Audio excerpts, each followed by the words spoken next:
What's going on there, YouTube, and welcome back to another comic book video.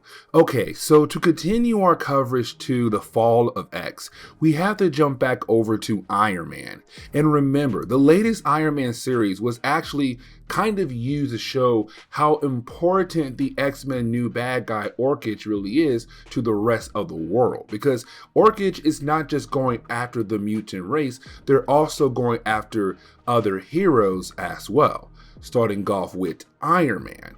And what I mean by that is, in our last video, we had learned that Iron Man had technically lost his company completely, Stark Enterprises, and went over to a character known as Kelvin Long, who's working for Orchid as well. Matter of fact, he's one of the top members of that group, who has been trying for a while to get rid of the mutant race. And so he took over Iron Man's company as a way to kind of get more weapons to use against the mutants. For example, he built Stark Sentinels to use against the mutant race, but also trying to take back Iron Man's armor as well, because Iron Man's armor is tied to Iron Man's old company, Stark Enterprises. And so when it comes to Kelvin, he says, listen, because I own your company, that means I also own your armor. Now, we also learned that when it came to Tony Stark's father, Howard Stark, he had a warehouse in Texas that kept a lot of different kind of things. And in that warehouse, Kelvin learned a very important secret, but also Kelvin turned that warehouse as one of the many bases to build Stark Sentinels to use against the mutant race. And so now you have Iron Man trying his best to bring down that actual building.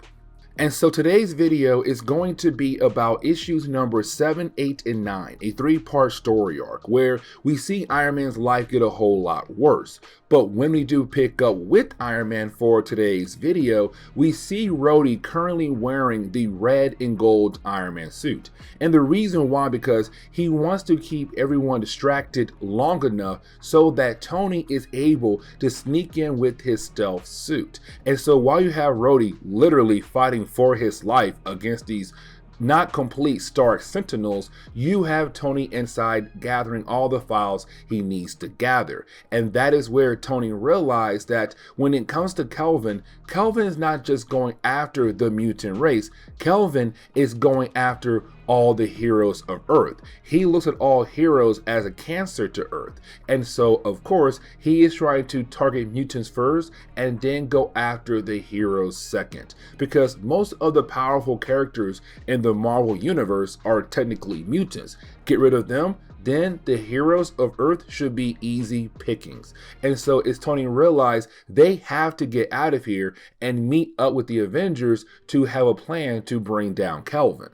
But this is where things get a whole lot worse for Tony. And what I mean by that is Tony is trying his best to regroup with Rhodey to hopefully get out of here with the information that they were able to get, but to also blow up the warehouse as well. The problem is though, Rhodey and Tony get overwhelmed by all the Stark Sentinels. And let's not forget, we saw one earlier in one of our other videos where it took an entire X-Men team to actually defeat one Stark Sentinel. And even then, they barely had survived. And so right now, when it comes to Iron Man and also, well, War Machine, really more Tony and Rhodey, either way, when it comes to our two heroes, well, their armor suits are not up to par to fight against an army of Stark Sentinels. And of course, they are struggling. They're getting their butt kicked. And so once you have Iron Man being able to get over to where Rhodey is at,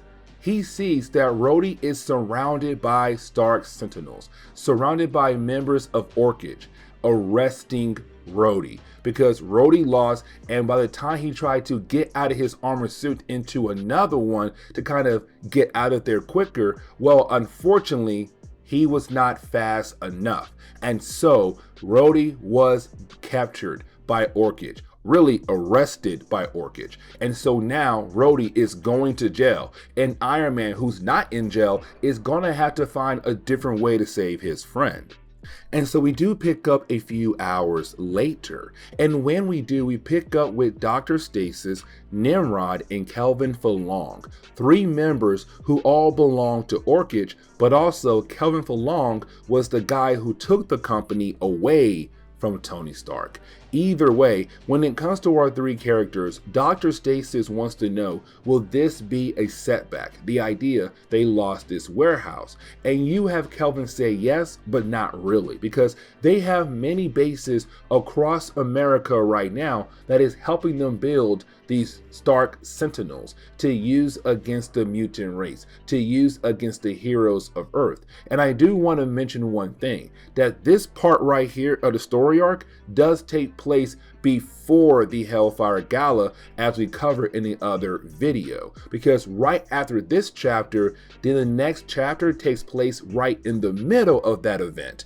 Either way, when it comes to Dr. Stasis, Nimrod, and also Kelvin, they are talking about the idea of Nimrod going over there to cause some more problems for the mutants, which we saw in our Hellfire video. Either way, when it comes to Kelvin, he has an idea to make Tony Stark's life even worse. It involves killing off somebody who was just a worker in that warehouse.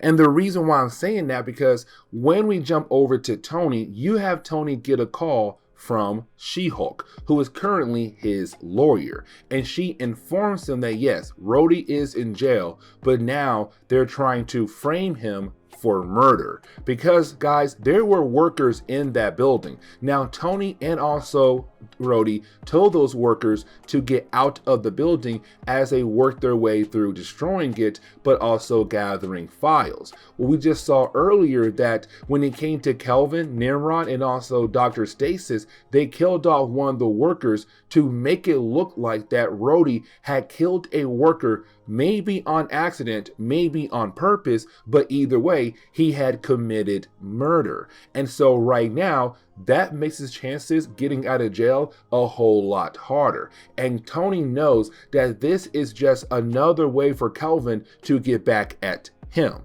And Tony is just beginning to spiral down a dark hole, because everything he does makes his life a whole lot worse. And so getting into the next chapter, we do pick up with Tony Stark meeting up with She-Hulk. Now, when they do meet up, it's really more of She-Hulk telling Iron Man, you have to change your game plan here. Like, you have to think of different ways to win this battle when it comes to going against Kelvin, because Kelvin is winning in all kinds of legal ways. And so with them being able to accomplish that, it makes it really hard for Tony to pull out as the winner. And so what she is telling him to do is to move your base of operations out of America, to change your Iron Man design. Like, you have to do small things here and there to hopefully win bigger battles down the road. Now, when it comes to Tony, he tells She-Hulk he knows what he has to do, and so he leaves, but leave us wondering what in the world did he possibly mean by that. And so we have to jump over to Iron Man heading back over to his base of operations. Now, as soon as he does arrive, well, that is the moment where he gets a call on his Avengers emergency line.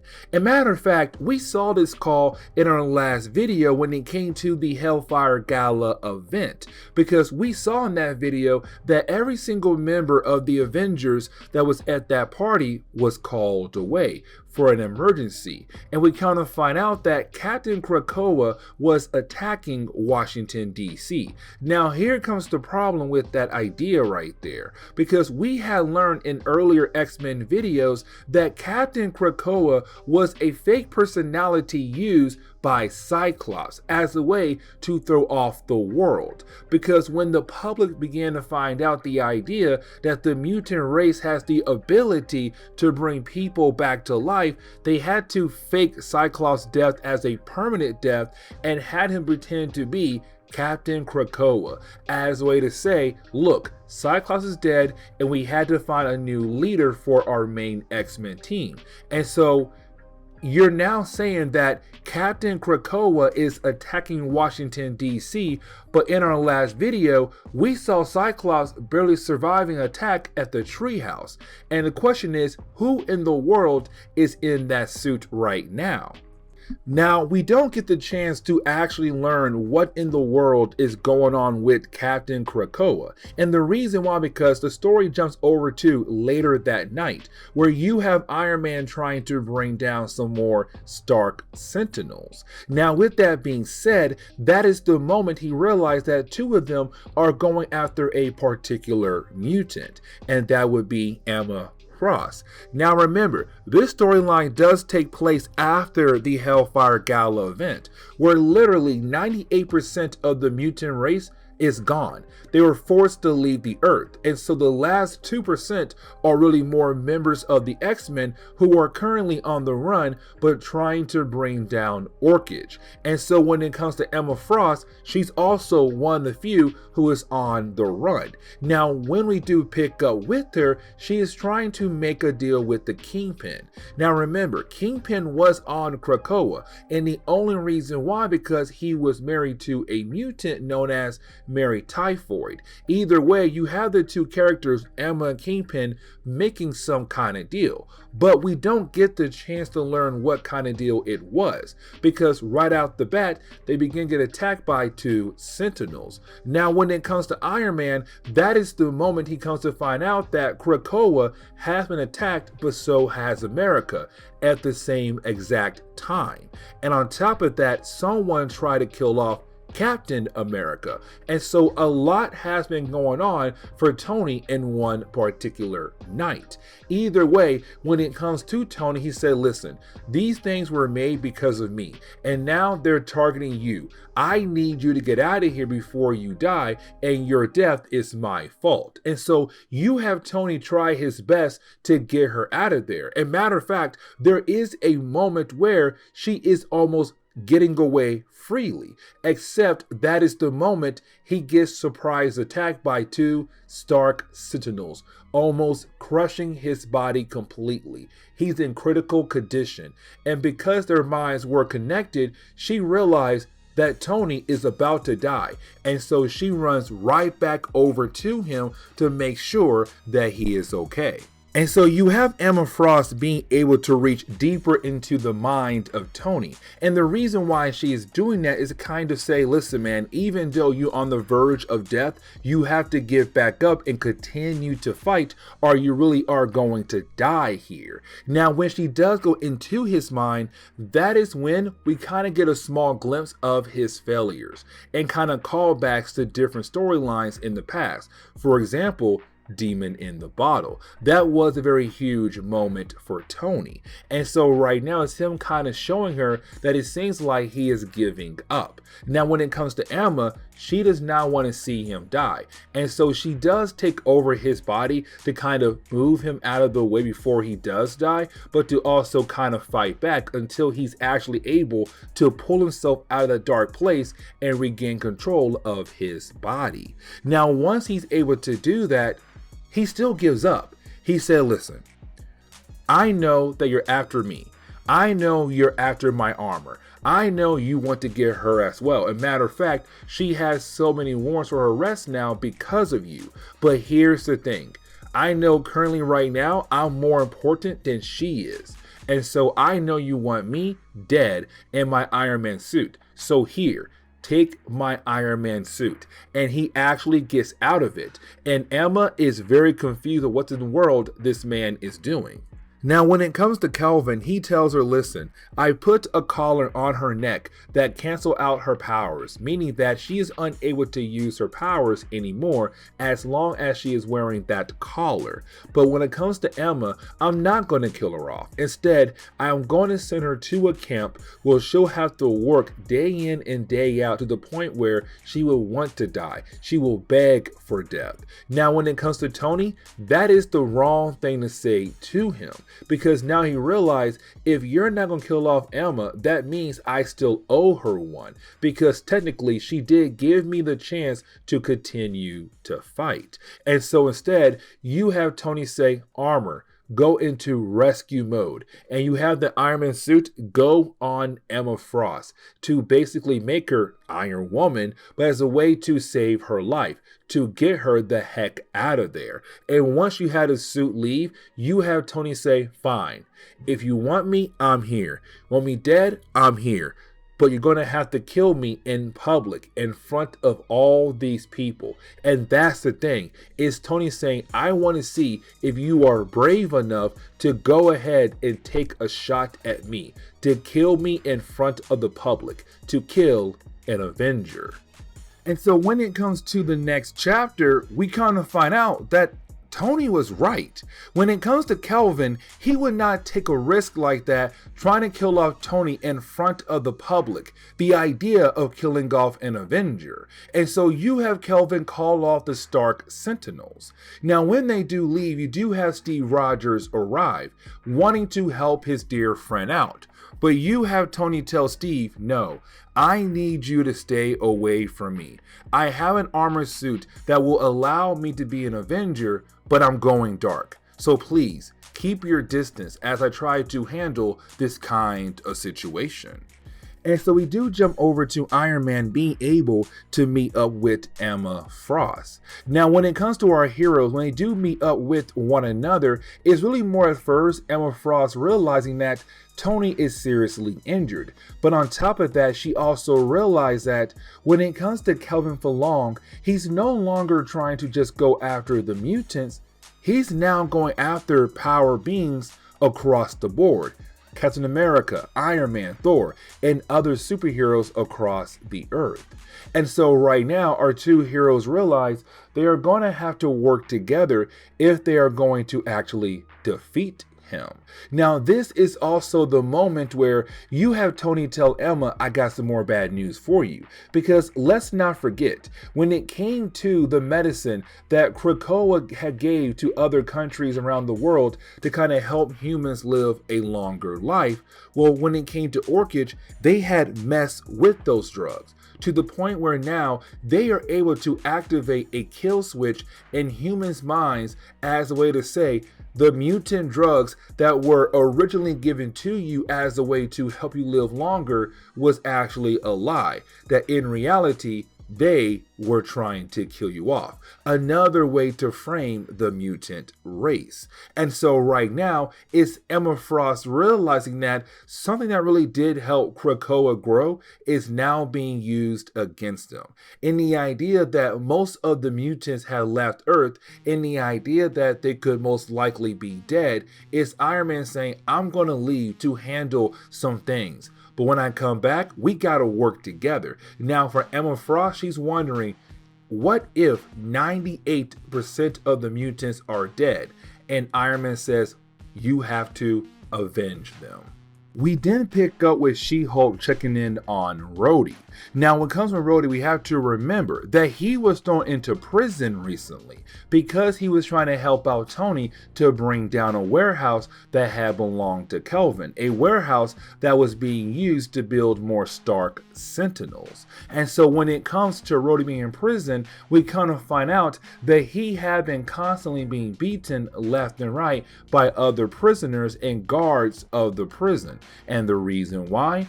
Because Kelvin has some inside people there to cause more damage to Rhodey. And so She-Hulk realized that unfortunately she can't do anything at all to protect him. But on top of that, she also realized what Kelvin is trying to do, to use Rhodey as a way to hurt Tony in the long run.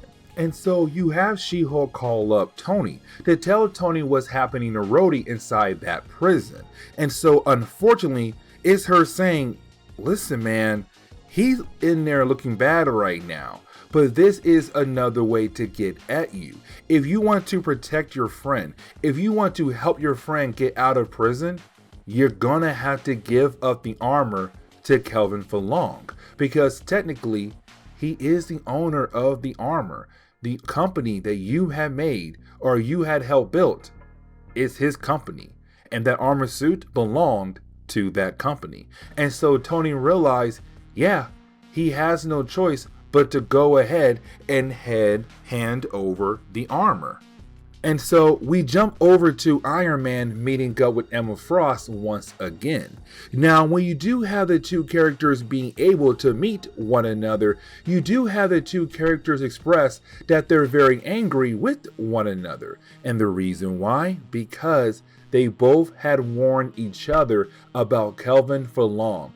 And if they both had taken each other's warnings more seriously, then maybe everything would be okay. But unfortunately, it's not. Now, when it comes to Iron Man, he really does express that he's very worried about Rhodey. And so when it comes to Emma, she kind of realized that Iron Man is not really this person, this selfish person. He's somebody who cares for other people. He cares for protecting the people that he cares so much for. And so once she's able to realize what kind of man Tony is like, she wants to help him and he wants to help her. And so with those two kind of people agreeing, they realize they need a game plan. Now, Tony says he needs to build a new armor, but the kind of armor that he wants to build takes some very high-tech technology that he does not have. And so unfortunately, he has to find different ways to get his hands on those kinds of tech. And so you do have both Tony and Emma agreeing to work together, but Emma also has a game plan in mind. Which means that these two characters want to work together because they want to see the death of Orchid. And so they're gonna have to work together. Iron Man is gonna have to fight alongside with the X-Men. Now, when it comes to Iron Man, Tony Stark, he has the ability to move around the world freely. Because even though Kelvin wants him dead, Kelvin is not really out there saying that Tony is a wanted person. Really, for him, it's just a goal to kill off Tony.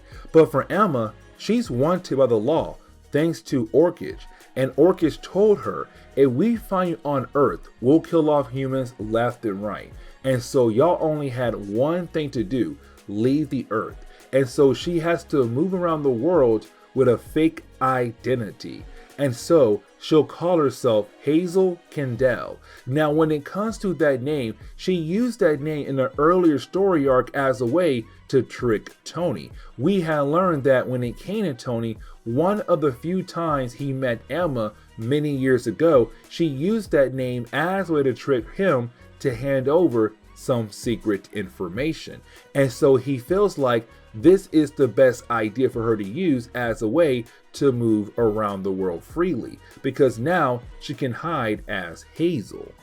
Now, when it comes to Emma, we kind of find out that the beginning part of her game plan is to go back over to the Hellfire Club. Now, here's the thing though, because as soon as they arrive at the Hellfire Club, we kind of find out that Howard Stark was actually a member of the Hellfire Club. But that part right there is not really important. See, when it comes to Emma, she realized they're going to need some special help from a special person. Somebody who had just recently taken over the Hellfire Club. And that would be Wilson Fisk, who is now known as the new White King. And this is where we are going to end today's comic book video. So please leave me a like down below and subscribe. But guys, see y'all next time. Later.